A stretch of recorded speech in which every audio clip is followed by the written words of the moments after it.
Ma voile. Avez-vous déjà réfléchi aux paroles, à ces paroles-là?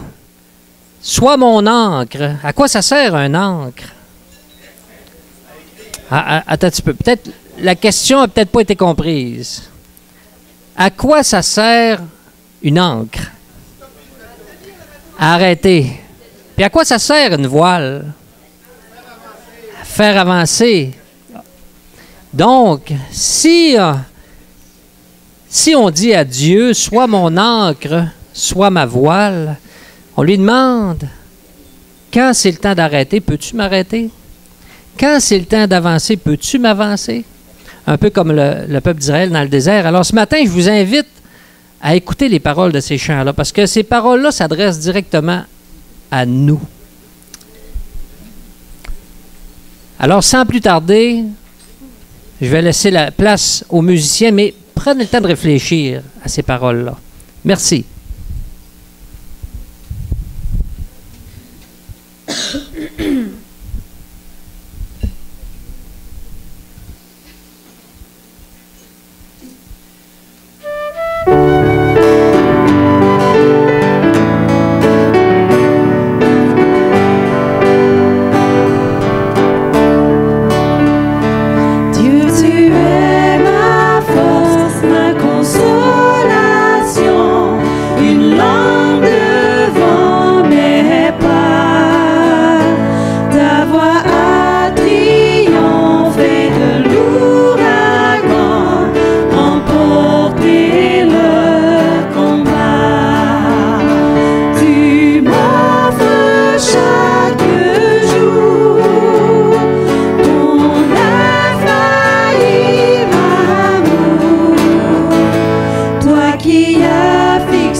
C'est le cours des étoiles, sois mon encre, sois ma voile.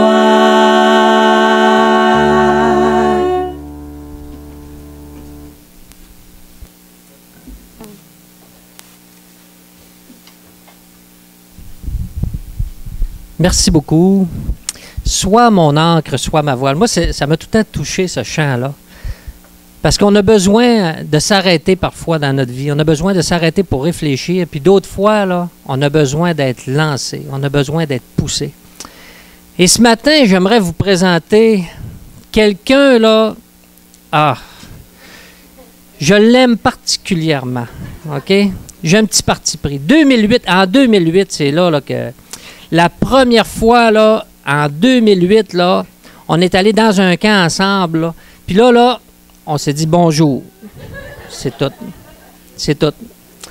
En 2009, là, on a commencé à se transmettre des courriels, puis s'encourager avec des versets. Puis là, 2010-2011, il y a une grande amitié qui s'est bâtie. Puis là, après ça, il y a de l'amour là, qui s'est créé. Puis en 2012, il y a eu un mariage. Je me suis marié avec elle. Nancy, peux-tu t'approcher, s'il vous plaît? Puis ma femme, elle a un témoignage qui est assez percutant. Oui. Elle n'a pas fait de prison. OK? Elle n'a pas un témoignage qui va attirer les regards, mais j'aimerais attirer l'attention sur le cœur. Fait que sans plus tarder, là, Nancy, je te laisse la place. Je sais qu'elle a vraiment hâte de vous raconter son témoignage.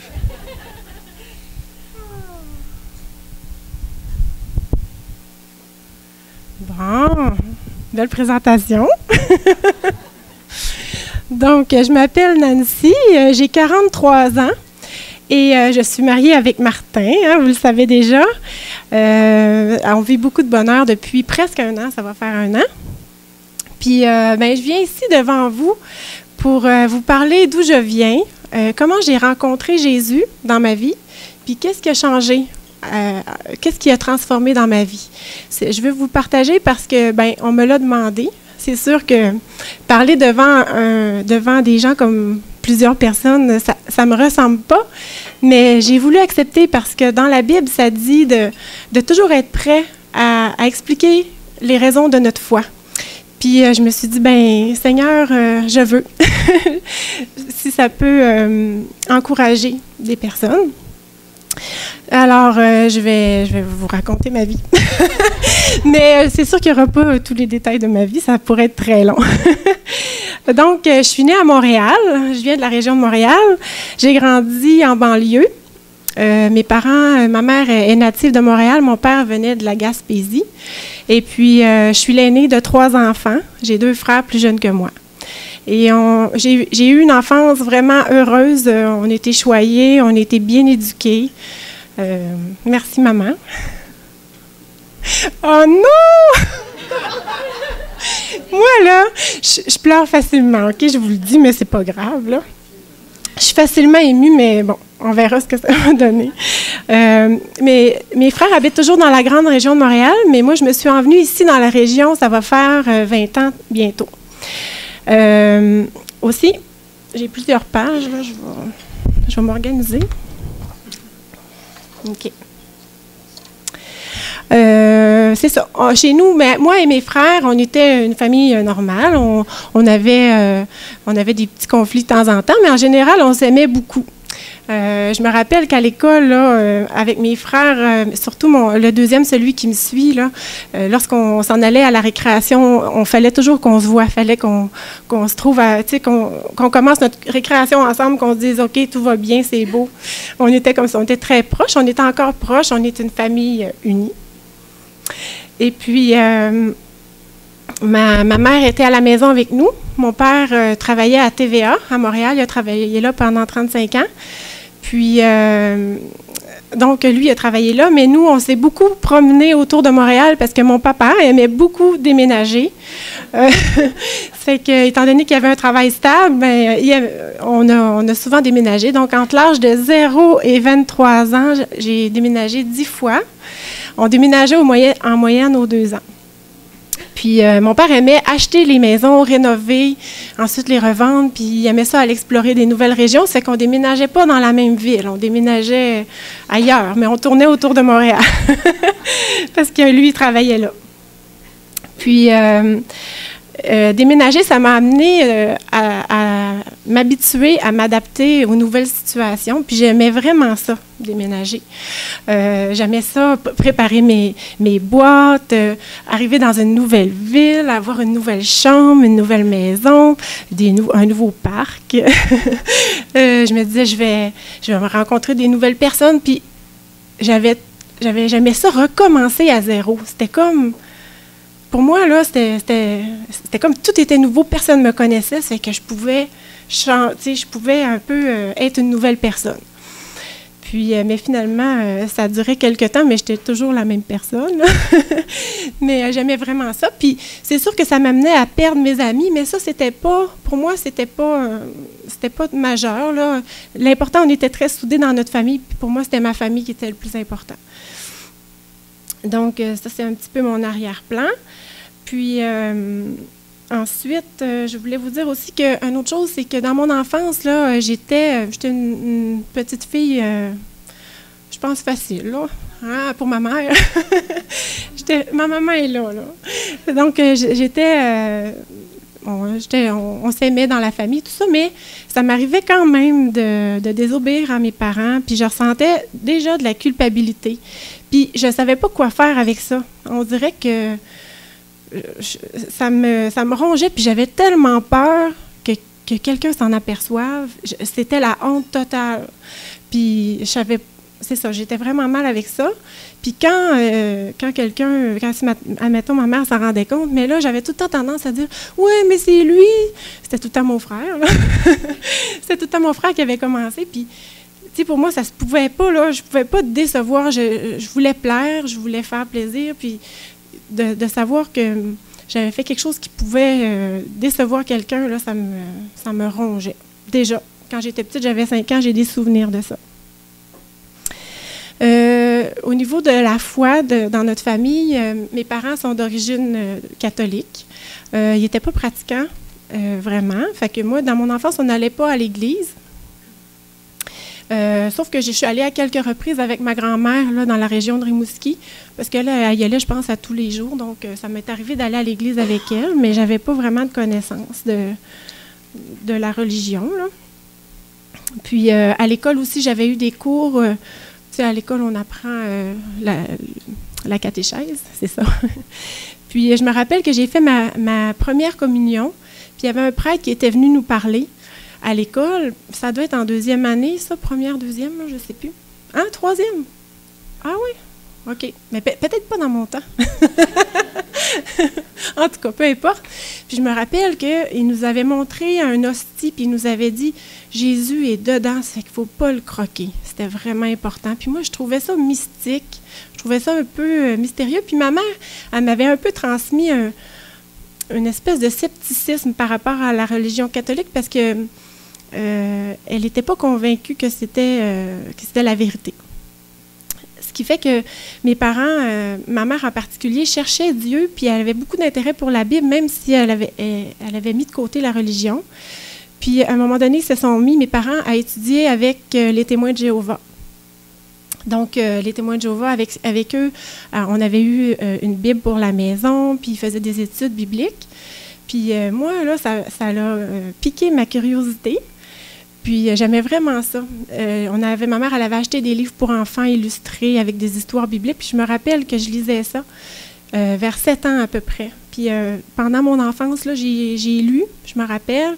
Puis, ensuite, j'avais même commencé un peu plus tard à prendre la Bible puis à lire la Bible. J'avais un désir de connaître Dieu, j'avais un intérêt. C'est ça. Oui. Puis ensuite, un peu plus tard, mes parents m'ont inscrit dans les cours de morale à l'école parce que, bon, ils s'étaient détachés de la religion catholique, il y avait eu des enseignements avec les témoins de Jéhovah, fait que moi, j'ai continué là-dedans. Mais rendu en 6e année, ma mère avait laissé de côté les témoins de Jéhovah parce que j'étais bien déçue, mais elle m'avait dit, moi, j'ai pas trouvé la vérité là-dedans, je suis pas d'accord à 100%, il y avait des incohérences pour elle, puis moi, je me disais... J'aimerais donc ça, trouver la vérité. C'est où la vérité? Puis en même temps, je me disais, comment ça que Dieu se révélerait par une religion? Tu sais, je trouvais ça un peu injuste que Dieu soit dans une religion. Mais je me disais ça comme ça, mais je n'avais pas de réponse. Donc, en 6e année, on est rendu en 1982. J'ai dit à ma mère que j'aimerais ça retourner dans les cours de catéchèse, puis je voulais faire ma confirmation. Ça, c'est sûr que là, j'étais rendue en 6e année, puis normalement, toutes mes amies de classe, c'est sûr, l'avaient fait en 5e année. Donc, bien, là, j'ai demandé à mes parents, ma mère a dit, vas-y, fais ta démarche. Donc, à l'école, on avait fait une demande, je ne sais pas comment ça s'est passé, mais je suis retournée en catéchèse. Mais là, moi, j'avais pris beaucoup de retard par rapport à l'enseignement, donc il faisait venir un prêtre à l'école pour me rencontrer, pour me faire rattraper mon retard, pour me préparer à ma confirmation. C'est que pendant les cours de catéchèse, moi, j'allais avec ce prêtre-là, puis il y avait un autre garçon avec moi. Puis là, j'avais un prêtre avec moi, puis je me rappelle que je l'ai rencontré pendant quelques semaines. Puis je lui ai posé des questions. J'avais des questions par rapport au ciel. Où allait être le ciel? Parce que ma mère, en tout cas avec les enseignements qu'on avait eus, il y avait des contradictions. Le paradis, en fait, ça va être au ciel, ça va être sur la terre, ça va être où? Ça va être qui va pouvoir y aller au ciel? J'avais ces questions-là. J'avais... c'était quoi, non? Ouais, qui pourrait y aller? Puis qui aussi est Jésus-Christ? C'est quoi qu'il fait dans l'histoire, lui? Mais le prêtre, là, il avait de la misère à me répondre, puis il y avait comme pas de conviction, puis on peut pas le savoir. Puis là, j'étais vraiment déçue. C'est que, mais bon, je me disais, c'est des questions sans réponse. Donc, après ça, ben, j'avais fait ma confirmation. J'étais la plus grande, avec toutes des élèves de 5e année, puis moi, j'étais déjà la plus grande de ma classe en 6e année. Mais ça ne me dérangeait pas. J'avais fait ma démarche, puis je cherchais. Puis aussi, à cette époque-là, bon, ça n'avait pas répondu à mes questions, mais quand même, j'avais fait ma démarche. Je me disais, je réfléchissais, puis je me disais, j'avais 11-12 ans, pourquoi on vit? C'est quoi le but de la vie? Tu sais, je vis, OK, je me lève le matin, je mange, je vais à l'école, je reviens à la maison, je joue, je me couche. Le lendemain, ça recommence. Puis en vieillissant, bien, je me mets à travailler. Puis un jour, je meurs. Mais c'est quoi le but? Comment je fais pour prendre mes décisions dans ma vie? C'est quoi qui va m'orienter? Je me disais, je n'aurai pas tout le temps mes parents pour me dire ce qui est bien puis ce qui n'est pas bien, mais c'est quoi? Comment je vais faire? J'avais ces questions-là. J'étais un peu insécure par rapport à ça. Qu'est-ce qui est bien? Qu'est-ce qui est mal? Là, on était rendu, bon, j'ai terminé ma 6e année. On habitait à Boucherville dans ce temps-là. On tournait autour de Montréal. Ça fait que, à l'été, on est déménagé à Longueuil. Puis là, j'allais commencer mon secondaire 1. Je connaissais personne. Pendant l'été, je pense pas que je m'étais fait d'amis. Là, je n'avais pas vraiment d'amis. Mais bon, j'ai commencé mon secondaire 1. J'avais peur surtout de me perdre parce que c'était une grande polyvalente. Puis je me disais, si je suis perdue, je ne sais pas qui va m'aider, là. Mais finalement, ça s'est bien passé. Puis, de ce côté-là, du côté de l'école, ça a été correct. Mais bon, j'avais pas beaucoup d'amis, vraiment. J'avais des connaissances un petit peu dans ma classe. Mais cette année-là, ça a été une année très éprouvante pour notre famille. J'avais 12-13 ans. Mon père, il travaillait à TVA dans ce temps-là. Puis, ils sont tombés en lock-out pendant 6 mois. Hein? C'est tout ça? Puis, ben là, c'était difficile parce que pas de salaire pendant 6 mois, c'est déjà quelque chose de difficile. Mais en plus, mon père est tombé en dépression. Ça fait que ça a été une grosse dépression. Il a dû être hospitalisé.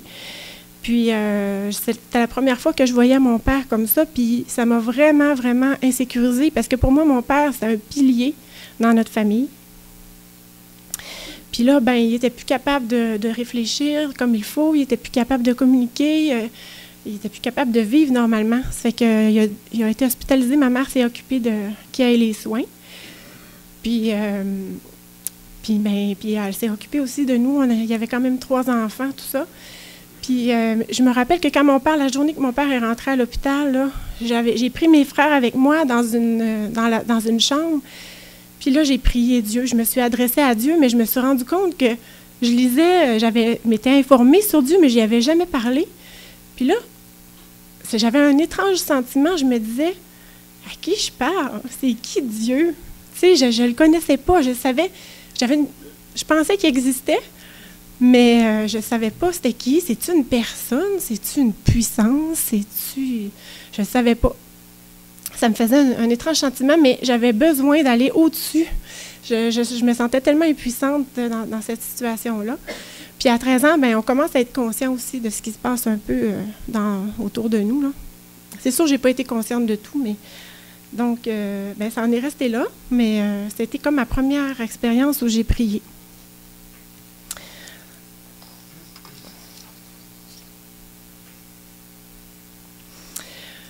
C'était comme ça. Je pense que, je ne sais plus si mon père était revenu à la maison. Il est revenu au bout de 3 mois. Il était en meilleur état.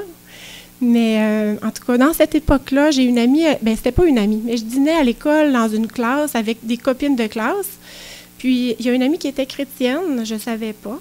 Puis, il est arrivé un un jour avec un sondage à remplir. C'est un devoir d'école du dimanche. L'école du dimanche, c'est un enseignement qui est adapté pour les enfants à l'Église.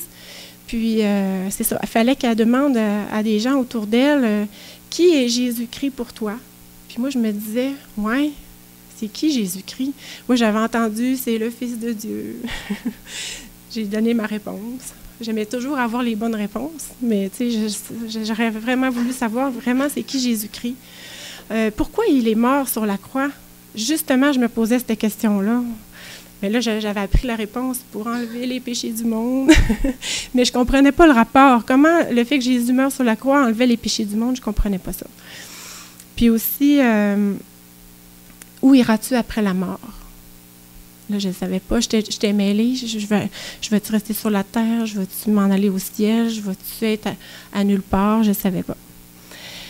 Donc là, ben, j'ai discuté avec elle, puis là, ça va vraiment ranimer la flamme dans mon cœur. Puis, elle m'a dit, ben si ça t'intéresse, viens à mon église dimanche. Fait que j'ai dit, ben OK. Là, j'en ai parlé à ma mère. Puis ma mère, ben elle m'a laissé aller. Mais je pense que ma mère, elle avait encore cette curiosité-là, puis elle cherchait encore, ce qui fait qu'elle a voulu me laisser faire ma démarche aussi. Mais je suis étonnée, parce que ma mère, c'est une maman poule. Tu sais, c'est genre, elle ne pas trop nous laisser sortir trop. Bien, elle nous laissait aller, là, mais quand même, c'est une maman poule, mais elle m'a laissé aller. Puis elle m'a dit, Nancy, par exemple, fais-toi pas embarquer. Je dis, non, maman, je ne me ferai pas embarquer. Fait que, c'est ça. Donc, je suis allée à l'église un dimanche, un matin. C'était un dimanche spécial. Il y avait beaucoup de musique ce matin-là. Puis, mais le soir, je suis retournée à l'église. J'avais aimé ça le matin, mais je ne me rappelle pas, j'ai rien vraiment retenu de particulier. Mais le soir, c'était des baptêmes. C'était des adultes qui venaient, comme moi aujourd'hui, parler de ce qu'ils avaient vécu avec le Seigneur, puis qui se faisaient baptiser parce que c'est un commandement de Dieu dans la Bible. Moi, j'ai écouté les témoignages. Puis, à la fin, celui qui animait, ben il a fait un appel à accepter le salut de Dieu, puis à donner notre vie à Dieu. Puis moi, ben j'avais le goût, mais je ne comprenais pas assez. Puis là, il nous appelait, il disait, venez en avant, on va vous expliquer. Non. Mais moi, là, premièrement, j'étais très gênée. Pardon. Puis, mais deuxièmement, je ne comprenais pas assez. Mais quand ça a été terminé, il y a une madame qui est venue me voir, puis qui m'a dit, tu avais l'air de vouloir avancer. Est-ce que tu aimerais ça qu'on parle ensemble? Je dis oui. C'est qu'on est parti dans un petit local à part, puis c'est là qu'elle m'a présenté le plan du salut de Dieu. Le plan du salut de Dieu pour moi, puis pour tout le monde. Elle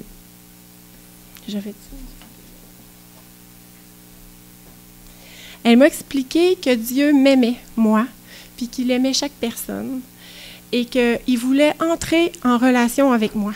Mais le problème, c'était mes péchés. Puis je me rappelle qu'elle m'a fait une image, puis je vais vous la refaire. Elle disait, Nancy, toi, t'es ici, ça, c'est tes péchés, ce que tu as fait de mal, tes mauvaises actions, tes désobéissances, tes mensonges. Puis Dieu est ici, puis Dieu est parfait. Puis à cause de ton péché, tu ne peux pas entrer en relation avec lui, tu n'es pas pur. Puis elle m'a expliqué, il faut que les péchés soient enlevés pour que tu puisses avoir une relation avec lui, puis une intimité avec Dieu, avoir une relation. Hey, là, ça m'intéressait. Puis, ce qu'elle m'a dit, c'est... Puis moi, je savais que j'avais fait des péchés. Je n'avais pas de doute sur les péchés qui me séparaient de Dieu. Puis, je me rappelais aussi de la culpabilité que je ressentais quand je faisais le mal. Puis, je traînais ça comme un poids, tu sais, comme tu ne peux jamais te débarrasser de ça. J'ai raté. Pour moi, c'était comme des échecs. Puis tout ce que j'avais à faire, c'était de demander pardon à Dieu pour les péchés que j'avais faits, puis lui, il allait me pardonner. Puis là, on a lu un verset dans la Bible, il y en a beaucoup qui le connaissent, c'était Jean 3,16, dans Jean 3, verset 16, puis on avait mis mon nom. Ça disait « Dieu a tant aimé Nancy, tellement aimé Nancy, qu'il a donné son Fils unique, afin que Nancy croie en lui, qu'elle ne périsse pas, et que Nancy ait la vie éternelle. » Là, j'ai compris la phrase qui dit « Jésus est mort pour enlever les péchés du monde ». En fait, c'est que elle m'expliquait que Dieu est juste et le péché doit être châtié. Le prix du péché, c'est la mort. Puis si ce que je mériterais à cause de mon péché, c'est de mourir, puis après ça, je pourrais être pardonnée. Mais là, après ça, je suis morte. Ça ne marche pas. Donc, Dieu il a pensé à envoyer son Fils sur la terre qui a vécu une vie parfaite, sans péché, sans faire de mal. Puis, il a dit, « Nancy, je vais mourir pour toi, puis comme ça, tu vas pouvoir, ton péché va être payé. La dette va être enlevée. Puis, tu vas pouvoir avoir une relation avec Dieu. » Puis, c'est sur cette base-là que je peux entrer en relation avec Dieu. Puis, l'autre chose, c'est que puis ça, Dieu, il le fait pour chaque personne sur la terre. C'est vrai que Dieu est venu pour sauver le monde, dans le sens qu'il l'offre à tout le monde. C'est un cadeau qui est offert à n'importe qui, à quiconque croit en lui. Mais ça, c'est la part de Dieu. Puis ma part à moi, c'est soit d'accepter le cadeau ou de le refuser. Tant que je ne l'accepte pas, je le refuse. Hein? C'est un peu ça. Alors, il fallait que je me repente de mes péchés, que je demande pardon, en croyant que Jésus avait payé à ma place. Puis, c'était ça. Ensuite, je pouvais suivre Jésus puis avoir une relation avec lui. Dans 1 Jean 1,9, ça dit « Si nous confessons nos péchés, si on les dit à Dieu, il est fidèle et juste pour nous les pardonner et pour nous purifier de toute iniquité. » Donc, puis elle m'a dit aussi que c'était comme dans ma vie de faire un changement de direction, comme un U-turn. Je m'en allais par là, on change de direction. Puis, j'allais dorénavant suivre Jésus. Puis moi, c'est quelque chose que je voulais dans ma vie. Je ne savais pas c'était quoi, dans quelle direction m'en aller. C'est ça que je vous disais un petit peu plus jeune. Puis toute ma vie, ma jeune vie, c'était comme ça. Puis maintenant, là, j'avais une direction, je savais où je m'en allais. Puis en plus, j'ai compris que Dieu ne se trouve pas dans une religion. Ça se trouve dans une relation avec lui. Puis tout ça, c'est expliqué dans la Bible, mais c'est accessible à tout le monde. On n'a pas besoin de faire partie d'une religion. C'est pas ça qui va faire la différence. C'est vraiment, est-ce que je vais confesser mon péché? Est-ce que je vais m'en détourner? Puis est-ce que je vais le suivre? Puis c'est pas ensuite, par tout ce que je vais faire, que je vais mériter d'aller au ciel. Non. C'est vraiment une grâce de Dieu. La Bible dit que, dans Éphésiens 2, 8 et 9, que, aidez-moi, c'est par la grâce que nous sommes sauvés, par le moyen de la foi. Cela ne vient pas de vous, c'est un don de Dieu, c'est un cadeau. Et ce n'est pas par les œuvres qu'on fait pour que personne puisse se glorifier, pour que personne puisse dire « Moi, là, j'en ai fait assez, là, des bonnes œuvres, là, que c'est sûr, je vais aller au ciel. » Non, c'est pas comme ça. C'est parce que Dieu, Jésus est mort à ma place. Il a enlevé mes péchés. Ils ne sont plus là. Puis moi, j'ai rien à faire. J'avais rien à faire pour le mériter, puis j'ai rien à faire non plus pour les enlever. J'ai juste à demander pardon à Dieu. Donc là, elle m'a expliqué ça. J'ai compris suffisamment pour comprendre que c'est ça que je voulais. Puis elle m'a offert de prier, puis j'ai dit oui. Je vais prier dans mes mots, mais je me souviens que j'ai demandé pardon pour mes péchés, puis que j'ai donné ma vie à Dieu. Et là, il y en avait qui m'attendaient pour partir parce que ça avait pris un certain temps. Mais là, j'ai embarqué dans la voiture des gens qui me ramenaient. Puis là, j'étais tellement joyeuse. Là. Puis là, je leur ai dit « Hey, j'ai accepté le Seigneur! » Puis là, je me rappelle, j'étais dans mon lit. Ça s'est marqué dans ma tête, là, rendu à la maison. Puis là, j'avais le sourire fendu jusqu'aux oreilles. C'était une joie que je n'avais jamais ressentie. Puis je l'ai plus vraiment ressenti autant que ça par la suite. Ça a été vraiment spécial. Donc ça, c'était le 15 mai 1983. Ça fait presque 30 ans. Puis là, il y a quelqu'un qui m'a donné une Bible. Puis là, j'ai commencé à lire. Mais aussi, je lisais à mes parents le lendemain. Sûrement. Oui, je l'ai dit. Puis à mes frères. Puis là, j'ai eu une Bible. J'ai commencé à lire dans la Bible. Puis je me suis tout de suite attachée à aller à l'église. Parce que j'aimais vraiment ça, parce que là, j'apprenais des choses que je n'avais jamais entendues. Je pouvais lire dans la Bible, puis j'ai beaucoup appris à l'école du dimanche. Je suis allée à l'école du dimanche jusqu'à 16 ans, à l'église où j'allais à Longueuil. J'ai aussi je m'étais inscrite à des cours par correspondance pour les enfants. Ça s'appelait Parole par poste. Puis il y avait une madame dans notre église là, qui corrigeait nos cahiers, puis elle nous redonnait nos cahiers, puis elle nous en fournissait d'autres. Puis c'était simplement des questions avec des réponses à trouver dans la Bible. Les versets étaient donnés. Puis moi, je fouillais dans la Bible, puis là, j'en parlais à ma mère, j'en parlais à mes frères. Puis ma mère puis moi, on se confrontait parce que là, elle avait d'autres idées. Puis elle aussi, elle a ressorti sa Bible, puis là, ça l'a stimulée. De son côté, à un moment donné, elle s'est convertie pas longtemps après. Mais c'est ça. Moi, j'ai grandi comme ça. Puis, j'ai aussi compris que, en donnant ma vie, le jour où j'ai donné ma vie, c'était un nouveau départ. Je recommençais à zéro, mais là, c'était vrai. Oui, parce que c'était pas moi qui allait me changer moi-même, mais c'est Dieu qui avait transformé ma nature. Dans la Bible, ça dit qu'on obtient une nouvelle nature, puis on est transformé. Le Seigneur Jésus renouvelle notre intelligence, puis ça nous ouvre les yeux pour comprendre la Bible. Puis moi, j'avais commencé à la lire un petit peu, puis c'est comme un livre. Bon, tu lis, tu apprends des choses, mais quand tu deviens sauvé, mais là, ça devient vivant, puis ça parle à notre cœur, puis ça nous transforme, la Bible. C'est l'Esprit de Dieu qui vient habiter en nous. C'est pas par nos propres forces. J'avais un verset pour dire ça. Oui. Mais Dieu qui est riche en miséricorde à cause du grand amour dont il nous a aimés, nous qui étions morts par nos offenses, on était morts spirituellement. On est morts. Quand on est mort spirituellement. Mais quand on reçoit Jésus dans notre cœur, qui enlève la barrière du péché, puis qu'on rentre en relation avec lui, il nous donne la vie. Puis c'est la vie ici, tout de suite, sur la terre, on a la vie, puis ça va se poursuivre éternellement. Ensuite, c'est ça. Donc, je lisais la Bible parce que la Bible, c'est vraiment le livre où Dieu se révèle, où il nous donne des promesses, il nous donne ses instructions, il nous montre son caractère, puis il nous... aussi, c'est plein de prophéties.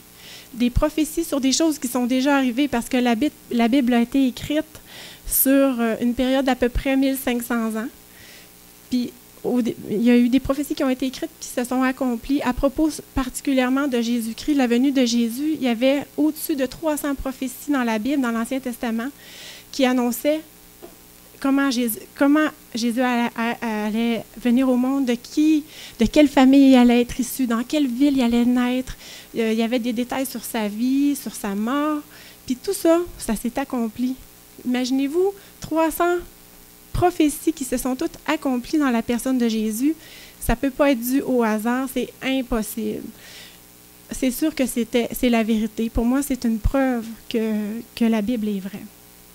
La Bible est composée de 66 livres différents, écrits par 40 auteurs vraiment différents. Il y avait des docteurs, il y avait des bergers, il y avait des personnes de toutes sortes qui ont écrit la Bible, mais c'était Dieu qui inspirait chacune, ce qui fait que quand on la lit, il y a un fil conducteur, ça se tient tout. Puis ça, c'est impossible aussi, c'est une impossibilité. Mais grâce à Dieu, c'est possible. Puis la Bible, c'est conservé, les premiers manuscrits se sont conservés grâce aux scribes dans le temps. C'était des personnes religieuses qui retranscrivaient la Bible de façon précise et exacte. Puis on a aujourd'hui plusieurs copies de ces manuscrits-là. Puis il n'y a pas d'autre livre que la Bible qui a autant de copies, puis de copies qui sont exactes, qui sont pareilles. Donc, c'est sûr que Dieu est capable de conserver sa parole parce que c'est sa révélation pour le monde. Aussi, il y a d'autres prophéties qui parlent des choses qui s'en viennent. Puis, c'est un peu, quand on les lit, c'est un peu nébuleux pour nous, mais parce que le Seigneur, il ne nous dit pas la date parce qu'il annonce son retour. Le Seigneur Jésus va revenir, puis il va avoir une fin. Pour l'instant, le Seigneur appelle les gens à venir à lui, puis à se repentir de ses péchés, puis à développer une relation avec lui. Mais un jour, ça va se terminer, puis ça en parle dans la Bible. Puis, il y a des indices sur les temps, mais on ne sait pas c'est quand. Puis si quelqu'un dit, je le sais, ça va être cette date-là, c'est sûr que ce n'est pas vrai, parce qu'il n'y a personne qui le sait. La Bible nous avertit de ça. Puis si ça vous intéresse, vous pouvez aller lire dans le livre l'Évangile de Matthieu, chapitre 24 et 25. Ça parle un petit peu de ça. Il y a d'autres passages, mais disons que ceux-là sont assez abordables.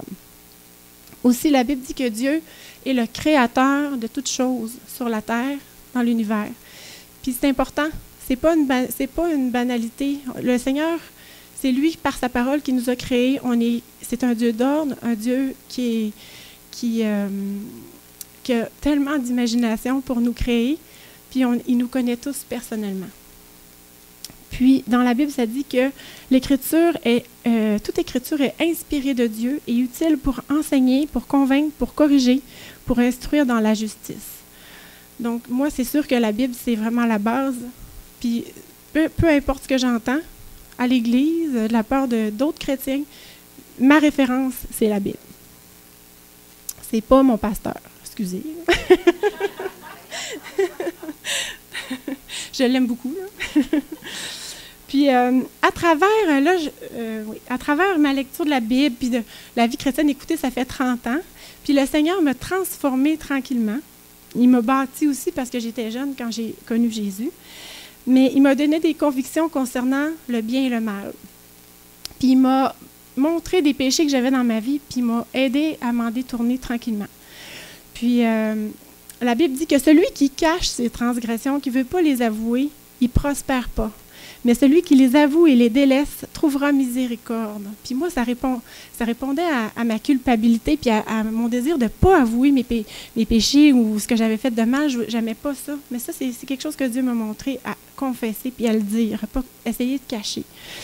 Il y avait aussi le mensonge. J'utilisais le mensonge pour romancer un petit peu les faits, pour ne pas me faire trouver en défaut, pour m'avantager. Puis c'était quelque chose qui a duré un petit peu. C'était pas des gros mensonges, mais c'est vraiment fatigant.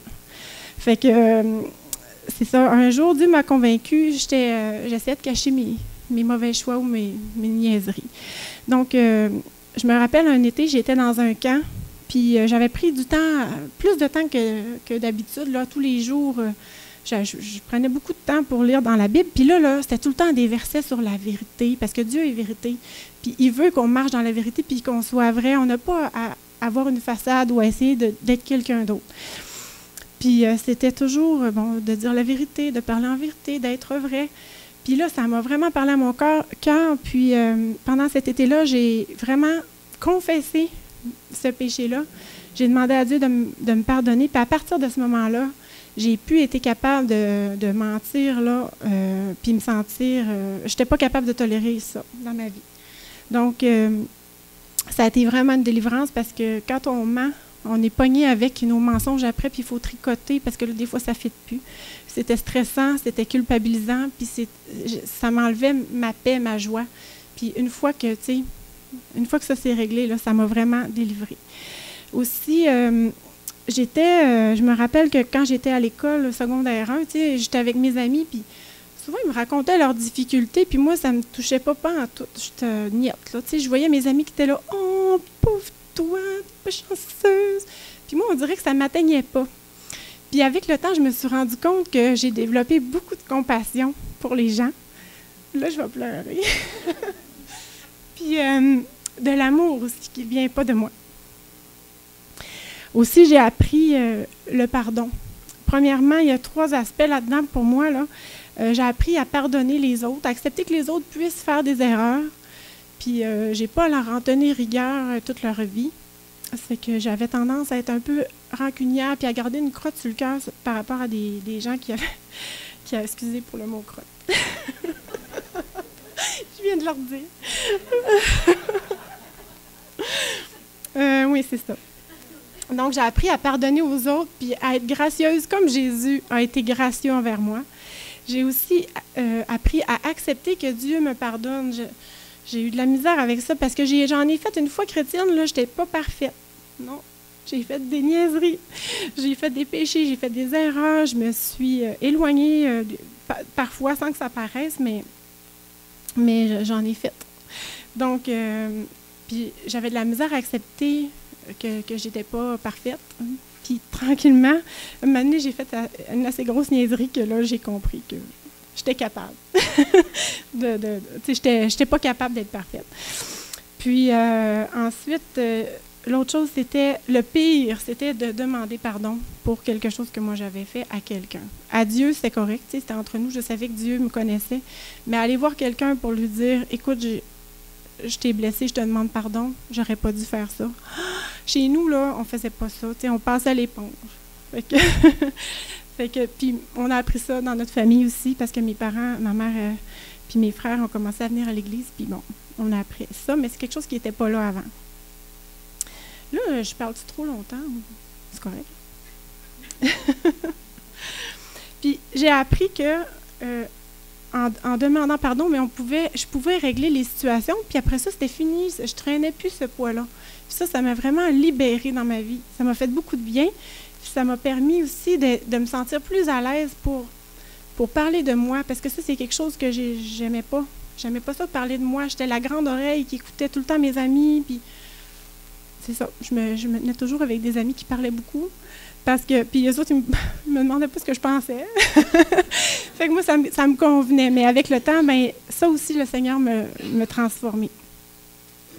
Puis je me rappelle aussi que j'avais peur de ce que Dieu allait me demander de faire. Parce que là, j'y avais donné ma vie. Puis je me disais, c'est quoi qu'il va me demander de faire? Justement, il va-tu me demander d'aller parler à plein de monde? Comme aujourd'hui. Mais j'avais peur. Puis je me disais, je ne serais pas capable. Puis j'ai appris aussi à travers ça que moi, j'ai juste à amener ce que je suis capable de faire, puis lui faire confiance pour le reste. Puis il y a un passage dans la Bible qui m'a vraiment enseigné. Peut-être que vous connaissez ça si vous avez vu les films de Jésus, où on voit qu'à un moment donné, Jésus enseignait à une foule dans le désert. Puis là, un moment donné, c'était l'heure de dîner.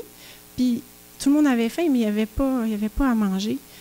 Puis ce qui est arrivé, c'est qu'il y a un petit garçon qui est arrivé auprès de Jésus, puis lui, il a voulu faire sa part, puis il a dit, j'ai 5 pains puis 2 poissons pour nourrir 5000 hommes, sans compter les femmes et les enfants.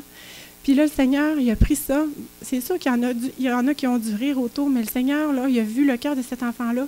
Qu'est-ce qu'il a fait? Il l'a pris, puis il a multiplié. C'est pas important ce que je suis capable de faire. Ce qui est important, c'est ce que lui, il va faire avec ce que je lui donne. Puis d'être témoin de ce que Dieu fait, c'est tellement réjouissant, puis ça nous fait du bien, ça réconforte notre cœur, ça fortifie notre foi. Puis c'est comme ça dans la vie chrétienne. J'ai appris aussi que je ne pouvais pas toujours contrôler de où est-ce que je m'en vais dans la vie, je ne le sais pas. Le Seigneur le sait. Puis ce qu'il m'a montré, c'est fais un pas là, que je te montre, là, puis le reste, moi, je sais où je t'amène. Puis c'est libérateur, parce que je ne sais pas si ça va être quoi. Tu sais, je connaissais pas, j'avais pas de mari, je vais vous en parler tantôt. Ça sent bien. Mais j'avais pas de mari, mais bien des choses, là, où je m'en vais dans la vie, c'est quoi mon plan de vie? Je ne sais pas, c'est Dieu qui le sait. Puis savez-vous quoi? C'est quoi? Jusqu'à maintenant, j'ai eu une vie heureuse. Puis parce que Dieu est bon. C'est pas un Dieu qui veut nous faire souffrir, qui veut qu'on soit malheureux. Non, mais il veut nous enseigner. Il veut qu'on ait une relation avec lui puis qu'on lui fasse confiance. C'est ça qu'il aime. Puis, c'est ça. Ensuite, comme tout le monde, j'ai vécu plusieurs épreuves dans ma vie, mais aussi des victoires. Une de ces victoires-là, ça a été d'accepter que mon célibat, parce que je me suis mariée l'année passée à 43 ans, mais j'ai jamais eu personne dans ma vie depuis le début, là. Donc, j'ai été célibataire jusqu'à 40, je me suis mariée à 42. Donc, à 23 ans, après mes études à l'université, moi j'ai étudié à l'Université de Montréal, puis il y avait un poste ici en orthophonie à la commission scolaire de la Jonquière, puis je me suis envenue ici. Je connaissais personne. Je pensais que je connaissais personne, mais finalement, je connaissais Liette, qui est devenue ma grande amie. Je l'avais déjà rencontrée dans le passé dans un camp, mais je ne le savais pas quand je suis arrivée ici. Puis, je me suis jointe à l'église, puis j'ai commencé à m'impliquer, puis tout ça. Mais j'avais vraiment le goût d'avoir un amoureux, de rencontrer l'homme de ma vie. Puis, mais c'est important pour moi que mon futur mari il soit chrétien comme moi, qu'il ait la même foi, puis que sa foi soit vivante. Puis, à travers les années, j'ai rencontré quelques personnes, quelques hommes qui aimaient Dieu, mais c'est pas tout non plus. Il fallait aussi qu'on fitte ensemble. excusez le mot, là. Puis j'en rencontrais jamais. Puis je me disais, si c'est pas lui, si je suis pas sûre que c'est lui, moi, je veux rien savoir. Je voulais pas d'une relation amoureuse pour m'embarrasser. C'est que j'attendais le bon.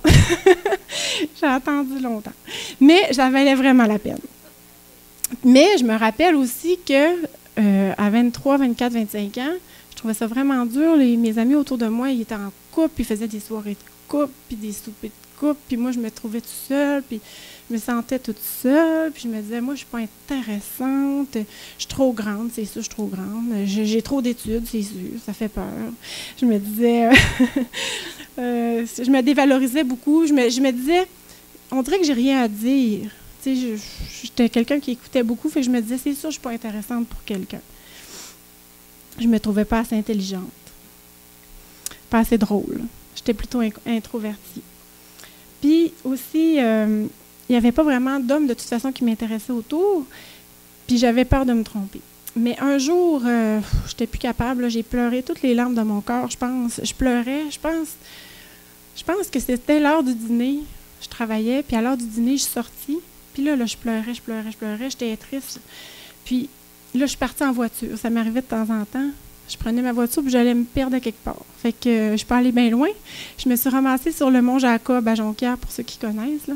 Je suis montée en haut, puis là, ben, la route finit là. C'est que j'ai stationné ma voiture, puis là, je voyais loin. Puis là, je pleurais, puis j'ai dit, Seigneur, parle-moi. J'avais dans mon coffre à gants un Nouveau Testament, une partie de la Bible. Puis là, je l'ai ouvert n'importe où. Puis j'ai dit, Seigneur, parle-moi. Puis je suis tombée sur le verset, vous allez rire, c'est Paul, l'apôtre Paul qui parle. Puis lui, c'est un homme qui était célibataire. Puis il disait que pour lui, son état était meilleur que celui des gens mariés parce qu'il avait tout son temps à consacrer à Dieu.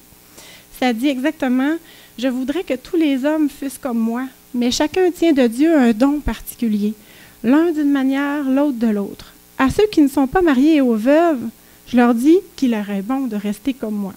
Seulement que chacun marche selon la part que le Seigneur lui a faite, selon l'appel qu'il a reçu de Dieu. C'est ainsi que je leur donne dans toutes les églises. » Là, je me disais, ça y est, moi je suis célibataire, fait que c'est ça qui est le mieux pour moi, mais j'avais une lutte de confiance à Dieu. Puis, en lisant ça, le Seigneur m'a convaincue, puis j'ai compris que ce qu'il voulait, c'était que je lui abandonne cet aspect-là de ma vie, puis que je lui fasse confiance. Puis j'ai décidé d'accepter sa volonté. Puis là, j'ai prié, puis j'ai dit, Seigneur, si ta volonté, c'est que je reste célibataire toute ma vie, là, ben c'est correct. Puis là, j'ai pleuré, encore. Mais j'ai dit, viens m'entourer, par exemple. Entoure-moi, donne-moi de l'affection, donne-moi des amis. J'ai besoin. Puis le Seigneur l'a fait. Il m'a entourée, j'ai des amis précieux avec qui j'ai passé beaucoup de temps. Il y a aussi tout plein d'enfants qui étaient autour de moi, en particulier Philippe-Antoine puis François, les deux grands-là, les enfants de Liette et Sylvain. Puis ils m'ont... Oh non! OK. Oui, c'est ça, on est très proches, puis pendant toutes ces années-là, ils m'ont donné beaucoup d'affection, encore plus que moi, je pouvais leur en donner. Puis ça leur remplit mon besoin d'amour, de donner aussi de l'amour. Puis, où je suis rendue là? OK, je suis rendue là. Puis aussi à l'église, il y avait tout plein d'enfants, à l'église où j'allais, puis moi, je m'occupais du culte des enfants, puis les enfants, là, c'est tellement plein d'amour quand on s'occupe d'eux puis qu'on leur parle, là. Puis j'ai vraiment été comblée, j'ai manqué de rien de ce côté-là. Puis deuxièmement, les larmes puis l'apitoiement sur mon sort, j'ai découvert que c'était vraiment un piège.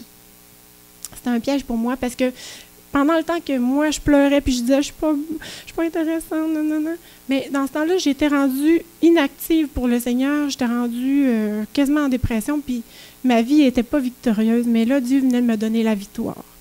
J'ai compris que c'était un piège, puis que le Seigneur ne voulait pas que je sois malheureuse, mais il voulait que je lui fasse confiance. Puis il a changé mon cœur. Mais les circonstances n'ont pas changé. J'étais toujours dans la même situation, mais par contre, mon cœur a changé. Puis j'ai vraiment vécu une vie heureuse. Puis, c'est ça, pendant 15 ans après ça aussi, là, je suis restée célibataire, puis je ne savais pas si j'allais me marier un jour, si j'allais rencontrer quelqu'un. Mais ça, je le mettais de côté, puis je me disais, si le Seigneur veut que je me marie, là, il va me le montrer clairement. Puis je disais, si tu veux que je me marie avec quelqu'un, là, montre-moi-le clairement. Puis, c'est ça qui est arrivé aussi.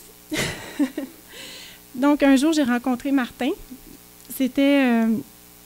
c'est ça, c'était en 2011. Là, on a commencé à se parler un petit peu. Puis, il est arrivé au bon moment dans ma vie. C'était vraiment le temps de Dieu. Puis, j'avais besoin à ce moment-là, à cause de certaines épreuves que je vivais, j'avais besoin de réconfort. J'ai comme eu besoin de ça. Puis, le Seigneur me l'a envoyé. Puis, son cœur faisait écho dans le mien. C'était drôle parce que je me disais, je pensais pas, Martin, que tu existais. Je pensais pas que ça se pouvait, un homme qui était comme ça. Parce que moi, dans le fond, il répondait à toutes mes aspirations. Mais je pensais pas que ça se pouvait. Fait que je me disais, je trouverais jamais quelqu'un comme ça. Puis, le Seigneur, il m'a donné Martin. Puis, à travers ma vie, il m'a préparé à ma relation avec lui aussi. J'aurais pas été prête avant. Puis c'était pas le temps avant, mais là, c'était le temps. Puis je suis contente d'avoir attendu le bon moment, vraiment. Puis là, ça va faire 1 an qu'on est mariés, puis ça va bien. Ça va vraiment bien, l'adaptation, ça va vraiment bien. Puis, bon, pour terminer, je voudrais juste vous dire que j'ai vécu d'autres épreuves. Des fois, nos épreuves, ça vient de nos erreurs. Moi, dans ma vie, ça a été de la maladie aussi, des relations brisées autour de moi, du stress au travail. Ça peut être n'importe quoi qui sont des épreuves, mais c'est jamais inutile, une épreuve, quand on la vit avec le Seigneur, puis qu'on met notre confiance en lui. C'est là qu'il va nous montrer comment il est puissant, comment il nous aime, comment il est bon. On le voit agir. Puis aujourd'hui, si je crois encore en Dieu, j'ai cru en Dieu à 13 ans, mais ma foi est encore là, puis est encore vivante parce que Dieu, lui, il ne change jamais. Puis, aujourd'hui, j'étais comme une messagère devant vous de la part de Dieu pour vous faire connaître son amour, puis vous encourager à vous réconcilier avec Dieu, vous aussi. La parole de Dieu dit, « Nous faisons donc les fonctions d'ambassadeurs pour Christ. Comme si Dieu exhortait par nous, nous vous en supplions au nom de Christ, soyez réconciliés avec Dieu. » Et le Seigneur Dieu dit, « Je ne mettrai pas dehors celui qui vient à moi. » Dans Jean 6, 37. Voilà.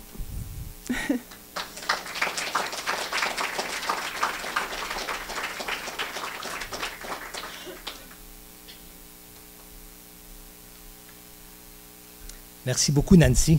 C'était vraiment un témoignage édifiant et touchant. Et je voudrais me présenter aussi. Mon nom, c'est Pierre-Paul Gagné. Je suis un petit peu une des personnes responsables aussi qui participe à l'organisation des Déjeuners de l'Espoir. Je suis aussi un chrétien aussi. Comme Nancy, j'ai pris aussi une décision pour le Seigneur. Et j'avais 24 ans à l'époque. Là, j'ai 59 ans. Alors, c'est un petit peu avant toi, 77. Et puis, c'est merveilleux de vivre avec le Seigneur puis de connaître cette relation-là. Dieu, c'est pas seulement quelqu'un qui c'est en même temps qu'il est dans l'infini, qu'il est éternel, en même temps, il sait se faire près de nous et en nous par son esprit. C'est ça qui est extraordinaire, de pouvoir vivre une relation avec Dieu, de le connaître, puis de pouvoir lui parler, comme elle l'a mentionné dans la prière, puis de le voir agir dans notre vie. Le Seigneur se prouve, après qu'on a fait ce pas, de dire, oui, Seigneur, je crois, je me reconnais pécheur, puis je crois, bien dans ma vie, bien le Seigneur vient dans notre vie, puis il le montre. Il le montre. C'est comme le vent, on ne le voit pas, mais on voit bouger les feuilles, les arbres, on voit les résultats. Eh bien, l'Esprit, quand il vient en nous, et puis qu'on se soumet, qu'on l'écoute, eh bien, on voit les résultats dans notre vie. C'est des changements, c'est une paix extraordinaire. Et il est écrit, je pense que c'est dans Philippiens 4, 7, et la paix de Dieu qui gardera... la paix de Dieu qui surpasse toute intelligence gardera vos cœurs et vos pensées en Jésus-Christ. La paix de Dieu, là. Chacun, on aspire à la paix, mais souvent, on la cherche partout, sauf avec Dieu, hein, surtout dans le monde d'aujourd'hui. Mais c'est Dieu qui a vraiment cette paix, qui peut nous la donner. Jésus dit, je vous donne la paix, je vous laisse ma paix. Et la paix de Dieu, c'est celle-là qui surpasse toute intelligence. Tout ce qu'on peut connaître sur la terre de bonheur ou de paix, là, ça n'a rien d'égal de comparable avec la paix que Dieu donne parce qu'elle est éternelle une fois qu'elle est installée en nous. J'ai bien aimé ce témoignage parce que, vous savez, c'est pas évident dans le monde qu'on est aujourd'hui, qu'on est tellement de plus en plus déconnecté de Dieu. On a tassé Dieu de toutes choses, de l'instruction partout, des conversations. Et présenter l'Évangile aujourd'hui, c'est tout qu'un défi en quelques minutes, dans une heure, comme ce matin. Mais Nancy l'a fait d'une façon tellement claire. Moi, je trouve ça extraordinaire. Et je m'imagine que j'aurais jamais entendu ça. Il me semble que j'aurais quasiment tout compris. Alors, merci, Nancy. Mais c'est ça, la parole de Dieu dit hein, quand on se convertit à Dieu, eh bien, le Saint-Esprit vient en nous, puis c'est comme un voile qui se retire quand on a reçu le pardon de Dieu. Et là, on comprend la pensée de Dieu. Dieu, il se révèle à nos cœurs aussi par son esprit, il renouvelle notre intelligence. Il nous donne de comprendre sa parole. On ne comprend pas tout à 100%, mais son plan, là, ses intentions, mais il nous les montre à travers sa parole, premièrement. Et puis, c'est extraordinaire. Et chacun de nous, on est appelé aussi à prendre cette décision pour le Seigneur. Et peut-être qu'il y en a ce matin ici que c'est la première fois peut-être que vous entendez vraiment l'Évangile présenté de cette façon. Vous en avez peut-être déjà entendu parler de Dieu de différentes façons, mais de cette façon-là, bien, c'est peut-être nouveau. Eh bien, je vous invite vraiment à prendre le temps d'y réfléchir profondément. Vous savez, on a été créé par Dieu. Et Nancy l'a mentionné, c'est tellement important. Aujourd'hui, on enseigne l'évolution dans les écoles, tout cela. On a mis dehors tous ceux qui parlent de création, on ne veut plus en entendre parler. Mais vous savez, si vous savez comment est-ce qu'il y a de scientifiques qui savent que l'évolution, c'est vraiment impossible, l'évolution par hasard. Et l'être humain en particulier, là, il y aurait tellement de choses à dire là-dessus, mais vous savez, Dieu nous a donné des capacités, des dons vraiment extraordinaires, qu'on est unique à avoir cela. Et la qualité des relations qu'on peut avoir, l'amour chez un homme et une femme, un être humain, c'est bien au-delà de ce que les animaux peuvent vivre. Là, ça va très, très loin, très profond. Tous les dons différents qu'il nous a donnés, les valeurs morales aussi, les animaux n'ont pas cela. La conscience aussi, et de voir qu'on peut souffrir quelqu'un d'autre ou de faire du bien et du mal. Le langage, la réflexion, la capacité de jugement, de discernement, les choix qu'on peut faire, la créativité qu'on peut avoir, tout le côté spirituel, le côté culpabilité, comme elle a parlé aussi. Pourquoi qu'on ressent ça? Nous, les animaux ne ressentent pas cela. Alors, tout le côté relationnel, eh bien, Dieu nous a pourvu de quelque chose d'extraordinaire. Il nous a créés à son image, qu'il a dit. Mais nous sommes redevables aussi envers Dieu. Nous sommes redevables envers Dieu. Et nous sommes tous responsables de le chercher, de le découvrir. Puis, il va se laisser trouver par toute personne qui le cherche. Si quelqu'un frappe, là, eh bien, il va venir. Si quelqu'un cherche, il va trouver. Et en réalité, c'est lui qui frappe à la porte de notre cœur pour qu'on lui ouvre aussi. Alors, il est dit dans la parole que, dans Hébreux 9, il est dit qu'il est réservé à l'homme de mourir une seule fois, après quoi vient le jugement. Alors, nous avons été créés responsables et nous sommes redevables envers notre Créateur, celui qui nous a créés. Et puis, la Bible dit que Dieu... OK, je vous le dis, c'est dans Matthieu 12, 36. Je vous le dis, c'est Jésus qui parle. Je vous le dis, au jour du jugement, les hommes rendront compte de toute parole vaine qu'ils auront proférée. Il y a un jour que Dieu a fixé, où on va tous ressusciter, même ceux qui sont morts, et on va tous comparaître devant Dieu. Et on devra rendre compte, toutes ces capacités que Dieu nous a données, cette main qui nous a tendue aussi, eh bien, nous aurons à rendre compte de toutes nos paroles. Ça dit même aussi que dans Romains, je ne me souviens plus où j'écris la référence, dans Romains 9.2, je crois, que Dieu jugera aussi par Jésus-Christ toutes les actions secrètes des hommes. Il n'y a rien de secret devant Dieu, vous savez. Quand on va passer en jugement, là, c'est toute notre vie qui va se dérouler comme un film qui a été visionné, qui a été filmé. Et puis, on va avoir à rendre compte de cela, de toutes nos actions, nos paroles. Alors, c'est quelque chose de malheureux dans un sens parce qu'on est tous coupables, on a tous fait des choses mal. Et principalement, on a tous offensé Dieu en cherchant chacun à vivre selon notre propre voie, sans se préoccuper de si ça plaisait à Dieu ou non. C'est ça le principal péché qui entraîne tous les autres, et le désordre. Alors, c'est l'incrédulité envers Dieu et de marcher chacun à vouloir marcher à sa propre façon sans se préoccuper de Dieu, pensant que, refusant de croire que lui a ce qu'il y a de meilleur pour nous.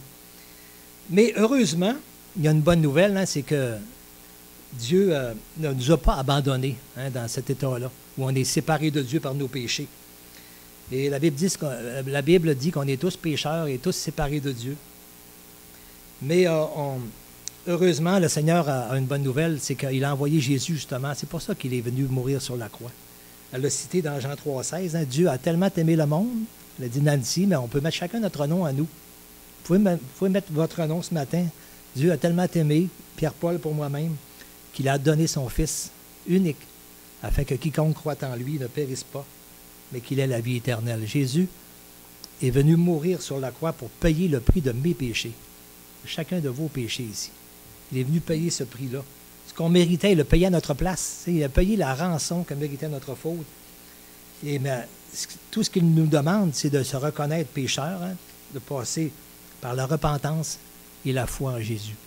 De l'accepter pour mon sauveur personnel, de croire que c'est pour moi, Seigneur, que tu es mort, pour mes péchés. Maintenant, je t'en demande pardon, Seigneur. Je te demande pardon, je te demande de me sauver. Moi, je pense que quelqu'un qui est intelligent le moindrement, là, ne peut pas mourir sans s'assurer d'où il va aller. Si l'éternité existe, si on est un être éternel, eh bien, c'est insensé de mourir sans s'assurer d'où on va aller après. C'est complètement insensé. Puis on ne sait pas à quelle heure ça va venir. Ça peut venir rapidement. Hein? J'ai un de mes beaux-frères qui vient d'apprendre il y a un mois qu'il reste 3 mois à vivre. Et il n'a pas cette paix avec Dieu. Il ne veut pas en entendre parler. Alors là, ça peut peut-être changer dans ces derniers jours. On espère, on prie pour cela. Mais il n'est vraiment pas en paix. Mais on peut mourir d'un accident. Il n'y a personne ici aujourd'hui qui peut dire, moi, je suis sûr que ce soir, je serai encore là. On ne sait pas ce qui peut arriver. Mais le Seigneur nous invite à se tourner vers lui pendant qu'on peut dire encore aujourd'hui, à se tourner vers le Seigneur. Et ce qu'il veut vraiment, c'est notre vie éternelle. C'est ça qu'il veut. Mais ce n'est pas nous qui pouvons la gagner. Hein? Beaucoup de religions ont enseigné qu'on pouvait la mériter ou la gagner. Ça, c'est la religion qui enseigne ça. Mais la parole de Dieu à Jésus, ce n'est pas ça qui est enseigné. On ne peut pas la gagner. C'est lui qui l'a gagné pour nous, qui l'a payé pour nous. Et il nous demande seulement de se tourner vers lui. C'est une conversion qui demande pas juste croire qu'il existe. Les démons aussi croient que Dieu existe. Mais une conversion, ça veut dire changer de direction. Maintenant, je suivais juste ma propre voie ou la voie du monde. Maintenant, je veux suivre la voie de Jésus. Je veux suivre, c'est lui qu'il faut suivre. C'est lui qui est le chemin, la vérité et la vie. Personne ne peut entrer venir à Dieu que par lui. Alors, c'est une grosse bouchée, c'est sûr, mais ça commence par la première simplement. Elle est simple, c'est de se tourner vers le Seigneur dans la prière. Il faut que ça soit sincèrement dans notre cœur, dire « Seigneur, je me repens, je me reconnais pécheur et perdu. » Puis je te demande de te montrer que tu existes vraiment, de montrer ton amour, de me sauver, de me racheter de mes péchés, de me donner la vie éternelle. Et ça va commencer là. Si vraiment je me donne sincèrement au Seigneur, le Seigneur, par son esprit, il vient, il prend les choses en main maintenant dans ma vie. Il va m'aider. Je vais avoir besoin aussi de frères et de sœurs aussi dans la foi qui connaissent le Seigneur, de lire sa parole. Et le Seigneur va m'aider par sa grâce à surmonter les choses et à le connaître. Et c'est vraiment extraordinaire. On a vu le témoignage de Nancy. Plusieurs ici pourraient donner un témoignage semblable et en ont de redonner un. Et de marcher avec le Seigneur, c'est une relation qui est réelle, qui est vraie aujourd'hui. Et cette paix que Dieu donne, là, on peut la connaître même s'il n'y a rien dans la paix autour de nous. On peut quand même être dans cette paix. Même si tout va mal, même s'il y a des problèmes, le Seigneur ne nous épargne pas tous les problèmes de la vie, mais il nous assiste, puis il a un plan à travers tout cela. On n'est jamais abandonné. Et le Seigneur nous soutient. Mais ce qui est important, c'est qu'il nous donne la vie éternelle. C'est ça qui est important. On va tous mourir. Vu qu'on ne veut pas ça, on est tous condamnés à mourir. Notre corps va lâcher à un moment donné. Mais notre esprit, le Seigneur l'a créé éternel. Eh bien, est-ce qu'on va être éternellement avec lui ou séparé de lui? C'est quelque chose d'important, là. Il vous invite à ne pas tarder. Aujourd'hui même, là, c'est Jésus qui vous invite. C'est Dieu qui vous invite à prendre cette décision-là, de vous tourner vers lui. On ne s'agit pas de conversion à une religion, mais de se convertir à Dieu, se tourner vers Dieu, notre Créateur, celui qui nous aime et celui qui a manifesté sa patience envers nous pour qu'on vienne à lui. Il nous a laissé faire des fois plein de choses, mais il est dit que pour celui qui, en rapport avec le jugement, il nous dit que, dans Jean 5, 24, en vérité, je vous le dis, celui qui écoute ma parole et qui croit à celui qui m'a envoyé a la vie éternelle et ne vient pas en jugement, mais il est passé de la mort à la vie. C'est en croyant en Jésus-Christ qu'il n'y a aucune condamnation pour ceux qui sont en Jésus. Celui qui se tourne vers le Seigneur, qui se convertit à Jésus-Christ, se tourne vers Dieu, eh bien, il va épargner, il ne passera pas dans ce jugement ou dans cette condamnation de tous ceux qui l'auront refusé. Alors, je vais tout simplement inviter les musiciens à venir présenter un dernier chant et je vais d'abord vous introduire dans une prière.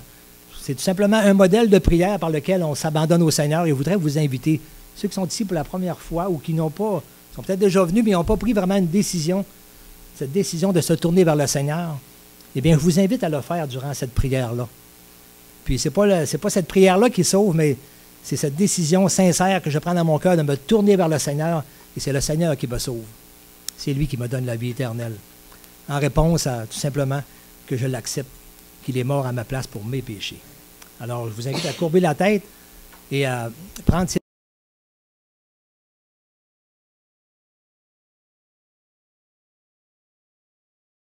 paroles pour vous-même, à les faire pour vous-même, sincèrement. Et si vous vous tournez vraiment vers le Seigneur, eh bien, c'est lui qui donne la vie éternelle. Alors, je vous invite à baisser la tête. Seigneur notre Dieu, Seigneur Dieu, merci pour ce témoignage de ce matin qui a été rendu et qui témoigne vraiment de ce que tu peux faire dans la vie de quelqu'un. Et plusieurs passages de la parole ont été cités qui démontrent ce que tu veux, ce que tu attends de chacun de nous. Et Seigneur, je voudrais te dire que je me reconnais pécheur et perdu. Je sais que je t'ai offensé parce que j'ai fait bien des choses que dans ma conscience, je sais que c'était mal. Et même j'ai combattu contre cela pour continuer dans bien des choses. Je n'ai pas suivi ta voie, mais j'ai cherché la mienne.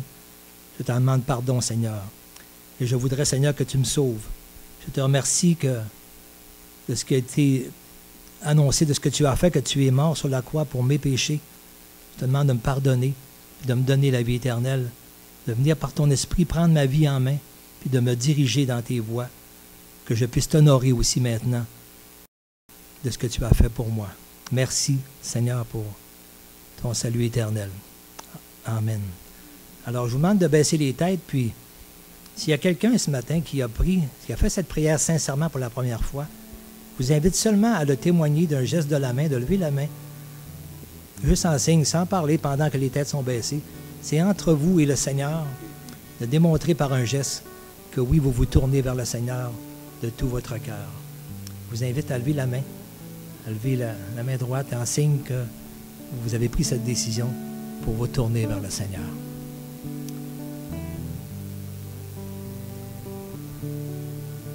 Alors, c'est le Seigneur qui vous invite, ce n'est pas moi. C'est lui qui est mort sur la croix, qui a payé pour vos péchés. Il t'invite simplement à dire, oui, Jésus, je te remercie. Je suis pécheur. Je te demande de me sauver. Merci pour la vie éternelle. Alors, je vous invite à écouter les paroles de ce cantique qui sera présenté. Et puis, je vous reviens pour un dernier petit mot. Merci.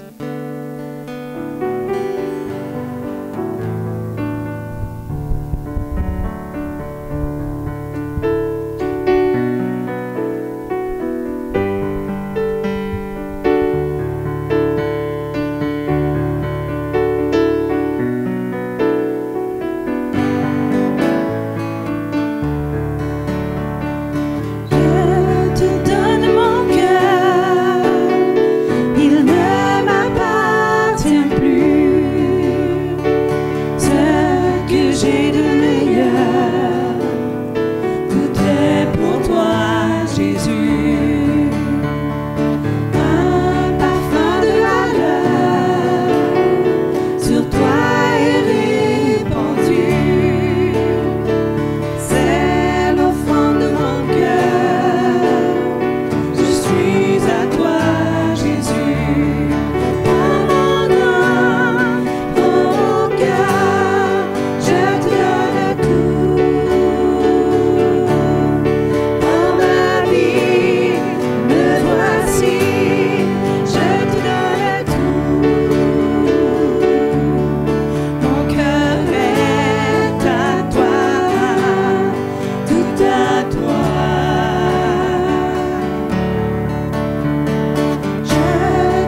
tout à toi.